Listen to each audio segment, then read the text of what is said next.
오늘 이 자리에 나오신 여러분들에게 우리 주님의 오심의 은혜가 충만하시기를 주님의 이름으로 축원합니다. 이렇게 성전에 있을 때, 하나님께 예배 드릴 때 우리 예수님 오시면 너무나 좋겠습니다. 아멘이 크지가 않은데 제일 행복한 것 아닙니까? 우리가 하나님께 예배 드릴 때 우리 주님이 오신다. 이것처럼 귀하고 복된 일은 없을 줄 믿습니다. 우리가 믿음 생활 잘하면 하나님께서 우리에게 구원의 은혜를 베풀어 주실 줄 믿습니다. 이 같은 축복이 여러분들 삶 가운데 임하시기를 주님의 이름으로 축원합니다. 시편은 150편으로 구성되어 있지만 우리가 시편을 읽다 보면은 크게 5권으로 이렇게 분류하는 것을 볼 수가 있습니다. 그래서 제1권은 시편 1편부터 41편까지, 그리고 제2권은 시편 42편 고라 자손의 맞쓰게 교훈이라부터 시작해서 72편 솔로몬의 시까지 이렇게 구성이 되어 있습니다. 그리고 제3권은 73편 아삽의 시부터 시작해서 89편 에스라인 에단의 맞쓰길 이렇게까지 구성되어 있고, 제4권은 시편 90편부터 시작합니다. 90편은 하나님의 사람 모세의 기도라 그렇게 시작하면서 시편 106편까지 구성이 되어 있고, 마지막 제5권은 시편 107편부터 150편까지 이렇게 구성이 되어 있습니다.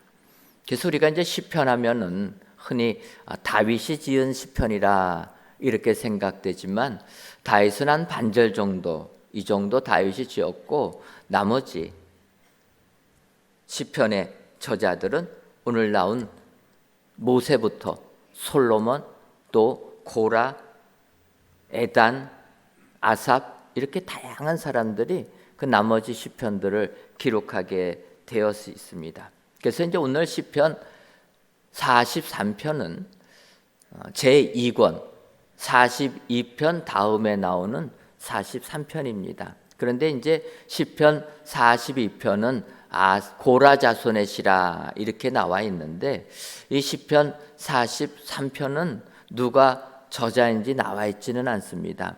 그런데 이제 많은 학자들은 시편 42편과 연결되어서 시편 43편에 기록된 것을 보고, 이 시편 43편은 마찬가지로 고라 자손의 맞쓰기리라, 고라 자손들이 기록했을 것이다 이렇게 생각을 하고 있습니다.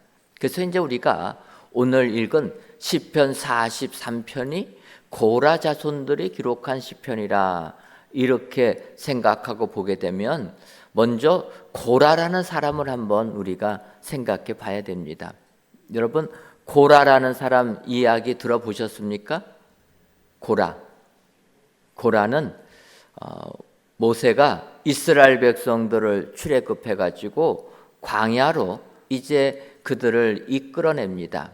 그때 모세와 아론이 이스라엘에서 지도자가 되어서 이스라엘 백성들을 이끌어 나갈 때 그 모세와 아론에 대하여 반대했던 사람, 그 사람이 고라입니다. 그래서 고라가 르벤 자손의 다단, 아비람, 온과 무리를 지어서 모세에게 대항합니다. 또 250명이나 되는 족장들을 귀합해 가지고 모세에게 대항하는 거예요. 모세한테 얘기합니다. 너가 하는 일이 너의 분수를 지나치고 있다. 하나님께서는 온 이스라엘 백성과 함께 계시는데 너가 왜 이스라엘의 지도자가 되어서 우리를 이렇게 이끄느냐? 지도자는 너뿐만 아니라 같은 레위 족속 우리도 가능하다. 그렇게 고라가 이야기했던 것입니다. 모세도 레위 지파고 이 고라도 레위 지파입니다. 이 모세와 사촌간이라는 거예요. 사촌이 모세가 이스라엘 백성들을 이끌어 나갈 때 반기를 들었다라는 것입니다. 여러분, 우리의 적은 먼 데서 있는 것이 아닙니다. 가까운 데 있다라는 거예요. 모세하고 아론에게 대항한 그 사람은 모세와 아론과 사촌 관계였다라는 거예요. 그러니까 반대하는 것입니다. 그러니까 우리가 세상 살면서 내 적은 먼 데 있는 게 아니라는 겁니다. 우리 가까이 있을 때 있게 된다. 근데 생각해 보면 또 그럴 수밖에 없습니다. 왜냐하면 너무나 잘 아니까. 가까이 있으면 그 사람을 잘 알거든요. 그러면 그 사람이 뛰어나게 됐다 하는 것을 쉽게 인정 안 하는 겁니다. 그러니까 고라도 마찬가지였다라는 거예요. 모세와 아론을 잘 아니까 그들이 60만 명을 이끌어 나가는 민족의 지도자가 되니까 그거를 받아들이기가 어려웠던 겁니다. 시기심이 발동하게 되는 거죠. 그래서 사람들을 규합하고 족장들을 250명이나 모아가지고 모세에게 대항합니다. 그러다가 어떻게 됩니까? 고라와 다단, 아비람, 온 그들은 땅이 꺼져가지고 죽게 됩니다. 그리고 족장 250명은 하늘에 불이 내려서 하나님께서 심판해버렸다는 거예요. 이렇게 해서 죽은 사람이 고라라는 겁니다. 그런데 오늘 시편을 보니까 고라의 자손이 시편을 썼다라는 거예요. 이게 어떻게 된 일이겠습니까? 민수기 26장을 보면 고라의 아들들은 죽지 않았다고 얘기합니다. 그게 무엇입니까? 아버지 고라는 하나님께 대항하고 하나님이 택한 모세와 아론에게 대항했는데 고라의 아들들은 아버지 하는 것에 동의하지 않았다라는 거예요. 그래서 그 고라의 자손들은 고라가 땅이 꺼져서 죽는 가운데 그 아들들은 죽지 않았다라는 것입니다. 오히려 살아나게 되었고 그들은 성전의 문지기로 쓰임받게 되고 하나님을 찬송하는 찬송가로 쓰임받게 되고 또 성전 요리사로 쓰임받게 되었다. 그렇게 성경이 나오고 있습니다. 이 부분을 보게 되면 하나님은 아버지가 잘못했다고 아들이 피해를 보면 안 되는 것이다. 또 아버지가 잘했다고 자식이 또 잘돼도 안 된다라는 것입니다. 구원은 철저하게 개인에게 있다. 부모와 상관없이 내가 예수님을 잘 믿어야지 복된 자가 된다라는 것입니다. 오늘 이 자리에 나오신 사랑하는 성도 여러분, 또 우리 부모와 함께 자녀들이 이 자리에 나온 줄 압니다. 부모가 예수님 잘 믿었다고 내가 구원받는 것 아니라는 것입니다. 오직 구원은 개인에게 있다. 그런데 우리가 세상을 살다 보면 세상은 참 그렇지가 않습니다. 부모의 영향력이 자식에게까지 그대로 내려가는 것을 얼마나 많이 보게 됩니까? 예전에 우리나라 사람들 6.25 전쟁을 치른 다음에는 이 직장 하나 취직하려고 해도 신원조회라는 게 걸리는 거예요. 거기를 보게 되면 북한의 사상에 동조한 사람이 있으면 절대로 공무원에 취직이 안 되는 겁니다. 나는 전혀 아닌데 그 식구들의 문제 때문에 이 땅에서 제약을 받는 거예요. 그런데 하나님은 아니라는 것입니다.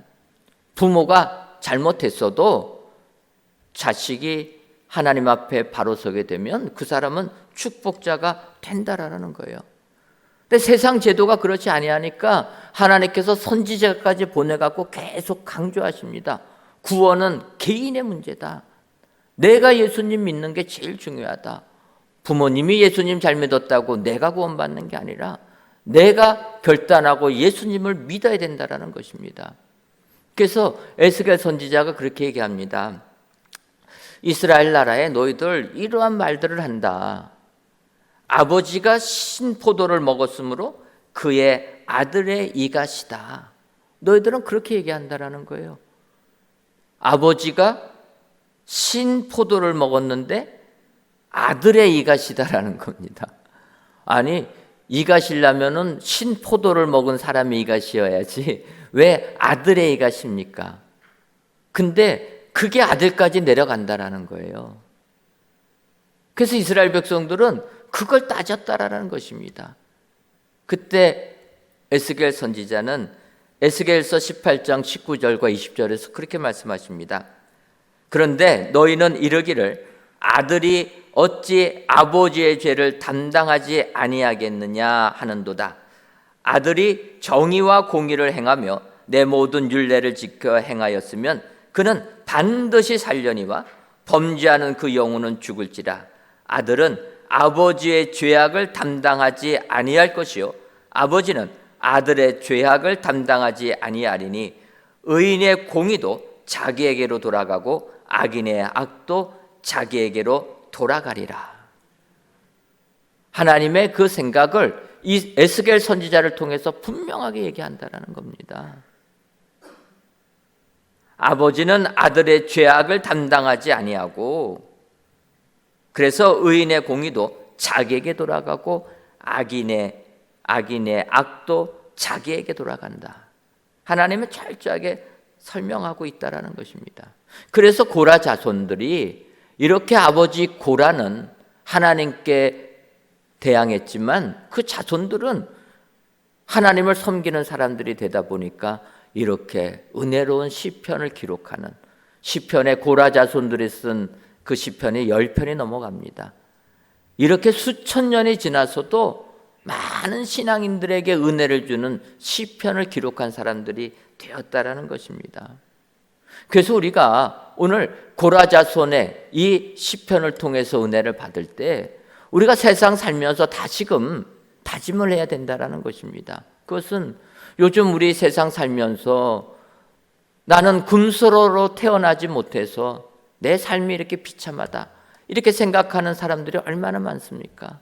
내가 부모님 잘 만났더라면 내가 이러한 인생 안 살았을 텐데 내 부모는 흙수저에서 나도 흙수저가 되어가지고 이렇게 세상을 사는구나 한탄하면서 원망하며 산다라는 것입니다. 그런데 오늘 성경을 보면 아니라라는 거예요.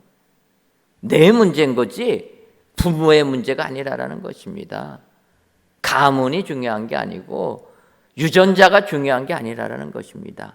내가 현실에서 어떻게 사느냐? 내가 이 시간에 하나님을 믿고 하나님을 인정하며 사느냐? 그것이 중요한 것이지 이 가문은 중요한 것이 아니다. 그런 의미에서 고라는 그렇게 얘기한다라는 것입니다. 그래서 이제 오늘 우리가 시편 43편을 보면서 이런 고라 자손들, 아버지는 하나님께 패역한 자가 되었지만 그 자손들은 하나님을 섬기며 하나님께 영광 돌리는 자손들이 기록한 이 시편을 보게 되면 우리가 더욱더 은혜가 넘치는 것을 볼 수가 있습니다. 이제 시편 43편 4절을 보면 고라 자손들이 이렇게 고백을 합니다. 그런즉 내가 하나님의 제단에 나아가 나의 큰 기쁨에 하나님께 이르리이다. 하나님이여 나의 하나님이여 내가 수금으로 주를 찬양하리이다. 고라 자손들은 그렇게 외칩니다. 나의 큰 기쁨에 하나님께 이르리이다. 이 나의 큰 기쁨의 하나님, 이 표현을 세번역 번역에서는 그렇게 표현합니다. 나를 크게 기쁘게 하시는 하나님께로 나아가렵니다. 나를 크게 기쁘게 하시는 하나님, 그래서 나의 큰 기쁨의 하나님이라 이렇게 표현하는 것입니다. 바꿔 말하면 큰 기쁨의 하나님은 나를 크게 기쁘게 해주시는 하나님이라는 것입니다. 오늘 이 자리에 나온 모든 성도님들에게 하나님께서 큰 기쁨을 내려주실 줄 믿습니다. 우리가 믿는 하나님은 나를 크게 기쁘게 해주시는 하나님이라, 나를 힘들게 하시는 하나님이 아니고 나를 슬프게 하시는, 나를 외롭게 하시는 하나님이 아니라 나에게 큰 기쁨을 주시는, 그래서 나로 크게 기쁘게 하시는 하나님이라. 오늘 고라 자손이 외치는 이 외침이 여러분들의 외침이 되셔서 주님이 주시는 큰 기쁨의 은혜가 여러분들 삶 가운데 가득 임하시기를 주님의 이름으로 축원합니다. 그렇다면은 우리를 크게 기쁘게 하시는 하나님, 우리의 큰 기쁨의 하나님은 어떤 하나님이십니까? 이 시간 우리에게 크게 기쁘게 해주신 하나님이 어떠한 하나님인가? 살펴보시고 그 하나님을 통해서 여러분들의 삶 가운데 기쁨이 충만하시기를 바랍니다. 우리로 하여금 크게 기쁘게 해주신 하나님, 큰 기쁨의 하나님은 첫 번째로 우리를 건져주시는 하나님이라, 이렇게 고라 자손이 고백하고 있습니다. 시편 43편 1절을 보면 하나님이여 나를 판단하시되 경건하지 아니한 나라에 대하여 내 송사를 변호하시며 간사하고 불의한 자에게서 나를 건지소서라고 말씀합니다. 건짐을 받는 것이 최고의 은혜입니다. 우리가 수렁에 빠졌을 때, 꼼짝달싹을 못했을 때 우리를 건져주신다. 이것이 여러분 은혜요 축복 아닙니까? 우리가 믿는 하나님은 우리가 수렁에서 꼼짝 못할 때 내버려 두시는 하나님이 아니라 거기에서 우리를 건져주시는 하나님이라. 이 세상 삶이 힘들고 어려운 가운데 있을 때 그 고통의 삶 속에서 우리를 건져주시는 분이라, 이렇게 말씀하고 있습니다. 특별히 이 시편 기자는 그렇게 고백합니다. 내 송사를 변호하시며 간사하고 불의한 자에게서 나를 건지소서. 여러분, 우리가 세상 살면서 얼마나 이렇게 불의한 자들에게 의하여서 모함당하고 그걸로 인하여서 우리의 삶이 얼마나 힘듭니까? 우리 교회도 마찬가지 아니었습니까? 송사에 휩싸이게 되고 모함을 받아서 너무나 힘들고 어려운 시기가 있었다라는 것입니다. 하지만 우리 하나님은 그런 어려운 환경 속에서 우리를 건져주시는 하나님이라. 여러분, 우리 하나님은 나를 수렁에서 건져주시는 하나님, 나를 그 고난 한가운데서 건져주시는 하나님이라는 것을 확신하시는 여러분들 되시기를 주님의 이름으로 축원합니다. 여러분, 우리가 세상 살면서 삶의 고통 속에 헤매고 있을 때 우리 하나님은 우리를 건져주시는 하나님이신 줄 믿습니다. 못 나가고 있을 때 하나님이 손만 대주시면, 나한테 꽉 막혀있던 모든 문제들 하나님이 손만 대주시면 다 해결되는 은총이 우리에게 임하게 될 줄 믿습니다. 우리가 믿는 하나님은 우리들이 수렁에 빠져서 꼼짝달싹 못할 때 놔두는 하나님이 아니라 그 수렁에서 우리를 건져주시는 하나님이라. 고라 자손이 고백하는 겁니다. 내 조상을 보게 되면 우리는 수렁에 빠져서 죽을 수밖에 없지만 하나님을 의지하니까 그 하나님이 우리 가문을 살려주셨다. 고라 자손은 고백한다라는 것입니다. 여러분, 오늘도 세상 살면서 또 2022년도를 사실 때 얼마나 힘들고 어려웠습니까? 그런데 우리 하나님은 우리의 그 고난 그냥 놔두지 아니하시고 우리를 건져주시는 하나님이라. 여러분, 그 하나님을 믿으셔서 여러분들 삶 가운데 큰 기쁨이 충만하시기를 주님의 이름으로 축원합니다. 다음으로 큰 기쁨을 주시는 우리 하나님은 우리를 인도하시는 하나님이라. 이렇게 고라 자손이 고백합니다. 오늘 본문 시편 43편 3절을 보면 주의 빛과 주의 진리를 보내시어 나를 인도하시고 주의 거룩한 산과 주께서 계시는 곳에 이르게 하소서. 고라 자손들이 고백합니다. 주의 빛과 주의 진리를 보내시어 나를 인도하시고. 여기서 이 주의 빛과 주의 진리라는 것은 바꿔 말하면 천사들을 보내주셔서 나를 인도해 달라, 이렇게 시편 기자가 염두에 두고 썼다라는 것입니다. 우리가 아는 대로 롯, 소돔과 고모라 성이 멸망당할 때 머뭇거리지 않습니까? 그때 천사가 롯과 그의 식구들의 손을 붙잡고 이끌어 주어서 그들을 구원해 준 것처럼 고라 자손들은 그 모습을 기억하고 있다라는 것입니다. 그래서 주의 빛과 주의 진리를 보내시어 나를 인도하시고, 우리 하나님은 우리를 인도해 주시는 하나님이신 줄 믿습니다. 여러분, 하나님께서 우리를 이끌어 주시고 하나님께서 앞서가셔서 우리를 인도해 주시면 우리의 삶이 아무리 힘들고 어려워도 우리의 삶은 시온의 대로만에 열려지는 축복을 받게 될 줄 믿습니다. 인도해 주시는 하나님, 이 하나님이 나의 하나님이 된다라는 것이 우리에게 축복이 된다라는 것입니다. 제가 시카고에서 목회를 할 때 뉴저지에 있는 한 청년부 사경에 초청을 받았습니다. 그래서 이제 뉴저지에 교회가 있지만 또 이 사경의 장소는 조금 외진 곳으로 가지 않습니까? 그래서 제가 필라델피아 쪽에 가가지고 그 기도원에서 이제 집회를 끝내고 이제 뉴저지에 있는 교회로 이렇게 가려고 하는데, 사실 그 필라델피아 기도원에서 뉴저지까지 가는 길 제가 잘 모릅니다. 길을 잘 몰라가지고 여기를 어떻게 같이 가서 또 교제를 나눌까 생각하고 이제 뉴저지 쪽을 가니까 그 함께했던 그 청년들이 제가 이쪽 길을 잘 모르는 것을 알고 자기들이 저를 에스코트 해주겠다라는 거예요. 그래서 나를 따라오면 내가 그 차만 따라가면 잘 목적지 뉴저지 복잡한 데까지 이끌어 주겠다, 그렇게 얘기하는 겁니다. 그래서 이제 청년들이 그렇게 얘기하길래 저는 그냥 한 청년 따라가면 되나 보다, 그렇게 생각했습니다. 사실 여러분, 우리나라에서는 어떤 차 따라갈 때 어떻게 됩니까?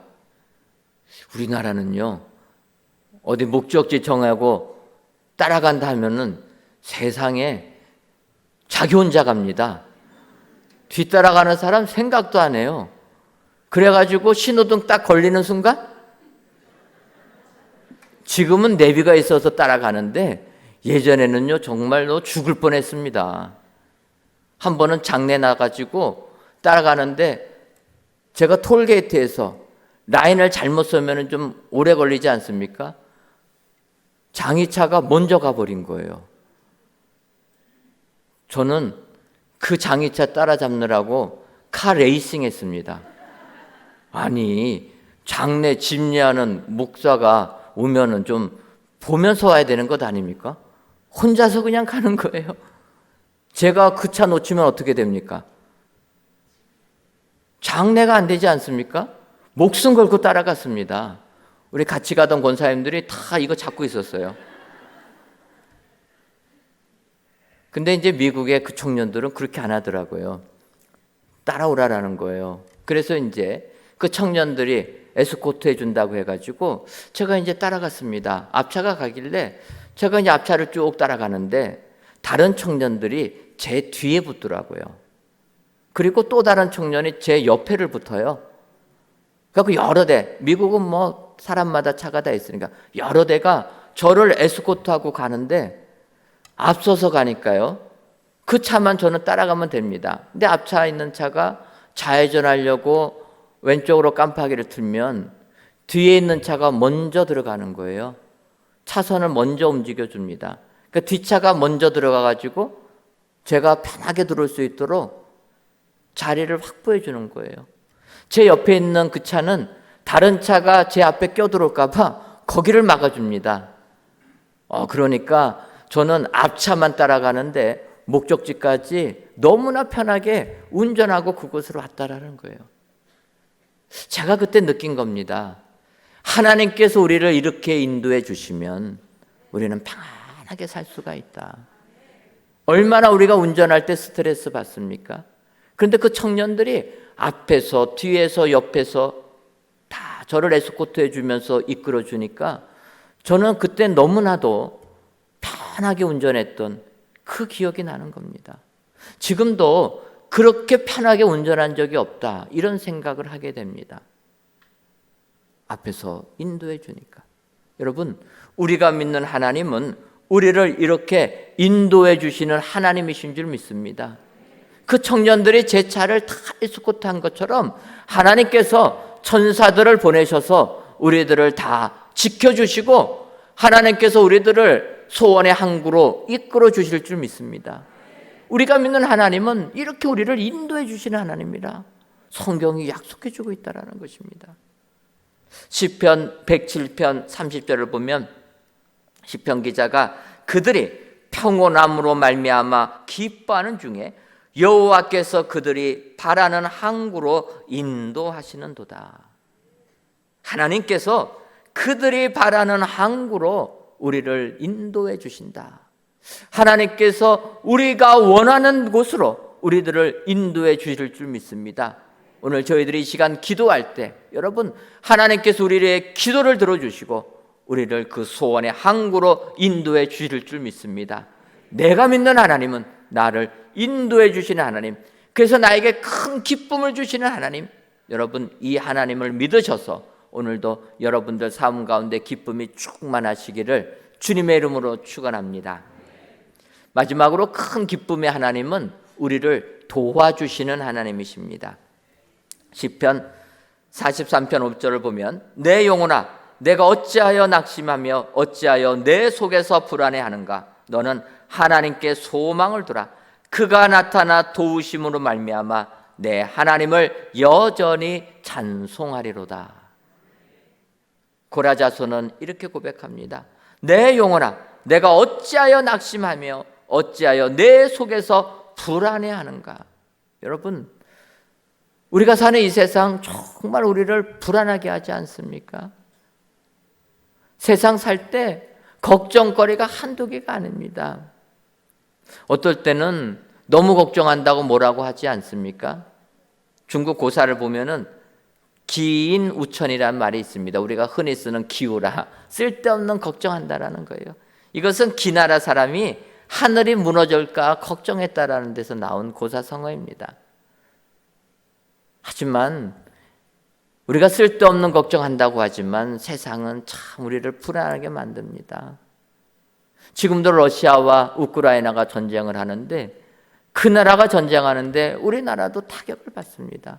경제가 다 멈춰버리지 않습니까? 걱정이 되는 거예요. 하루하루 산다는 게 너무나 힘들고 어려워서 걱정하지 아니하고서는 살 수가 없다라는 것입니다. 내일 어떻게 될까 우리의 삶이 불안해질 수밖에 없다라는 것입니다. 근데 이렇게 불안한 걸 생각해 보니까 그러면 어떤 사람이 가장 불안할까? 여러분, 어떤 사람이 가장 불안하겠습니까? 갑자기 지난번 카타르 월드컵이 생각났습니다. 결승전을 보니까 연장 후반까지 동점이 되었고 마지막에 못합니까? 페널티킥으로 결정하는 거예요. 그때 여러분 그 골대 앞에 선 선수, 볼을 차는 선수, 또 그 볼을 막아야 되는 골키퍼의 불안 어마어마하지 않겠습니까? 골키퍼는 볼을 차는 선수를 보면서 저 선수를 데이터를 보니까 왼쪽으로만 차는데 이번에는 저 선수가 습관대로 왼쪽을 찰까 아니면은 이번에는 오른쪽으로 찰까, 그거 판단해야 되지 않습니까? 볼을 차는 선수도 마찬가지라는 거예요. 내가 지금까지는 왼쪽을 많이 찼는데 골키퍼가 내 데이터 다 갖고 있으니까 또 왼쪽으로 막으면 어떡할까? 그러면 내가 오른쪽으로 차야 되지 않을까? 불안하다라는 거예요. 골키퍼가 불안한 겁니다. 자기가 그 골을 막으면 영웅이 되지만 골을 먹으면 한순간에 역적되지 않습니까? 그래서 페널티킥 앞에 선 골키퍼의 그 불안이 최고의 불안이라. 근데 여러분, 우리가 아는 대로 2019년 노벨 문학상을 수상한 페터 한트케라라는 사람이 쓴 책이 바로 그겁니다. 페널티킥 앞에 선 골키퍼의 불안. 그게 소설책 제목이라는 거예요. 그러면서 그 소설은 그렇게 시작합니다. 요제프 블로흐라라는 사람이 전에 이제 축구 골키퍼 출신이었는데 이 주인공이 눈빛만으로 해고를 당하면서 직장에서 쫓겨나게 되니까 거리를 가면서 불안해하지 않습니까? 그 일상이 다 세상 사는데 이제 먹고 사는 직장에서 해고됐을 때 불안함을 느끼게 된다라는 거예요. 소설이 그렇게 진행됩니다. 그래서 이제 그 다음부터 해고당하고 나니까 모든 것이 불안한 겁니다. 그러다가 매표소 여직원이 묻습니다. 오늘 일하러 가지 않습니까? 해고당한 사람한테 그걸 물어보는 거예요. 그때 이 사람이 그 여인을 죽이고 만다라는 겁니다. 그러고 나니까 이제는 그 사람이 살인자가 됩니다. 이제 살인자가 되어 도망가고 경찰은 그 사람을 잡으러 쫓아갑니다. 그럴 때 이 살인자는 어떻게 하면은 경찰에게 붙잡히지 않을까? 그 불안감 속에서 살게 된다는 거예요. 그러면서 이 페터 한트게라라는 사람은 우리가 사는 세상이 이런 세상이다 이야기합니다. 이 살인자가 돼서 도망가는 그 사람은 소설책 마지막에 그런 얘기를 하는 거예요. 제가 앞서 말했던 이 골키퍼의 불안은 볼을 차는 선수가 어디로 찰 것인가 고민하고, 그래서 이번에는 왼쪽일까 오른쪽일까 결정하면 또다시 고민하게 되고 그런 불안 속에서 살게 된다, 그런 얘기를 합니다. 어찌 보면은 그는 우리가 사는 이 세상은 불안한 세상, 일에 쫓겨 사는 세상이다.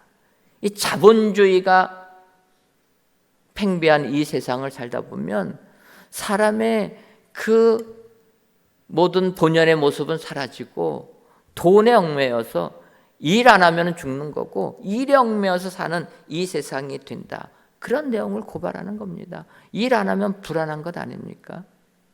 그걸 얘기하는 겁니다. 저는 그 소설을 읽으면서 그러고 보면 우리가 너무 일밖에 모르는 삶을 살고 있지는 않았나, 이런 생각을 새삼 해보게 됩니다. 하지만 여러분, 오늘 시편 기자는 이 세상을 창조하신 하나님, 그 하나님을 믿는 사람은 불안해하지 말라는 거예요. 뭐라고 얘기합니까? 너는 하나님께 소망을 두라.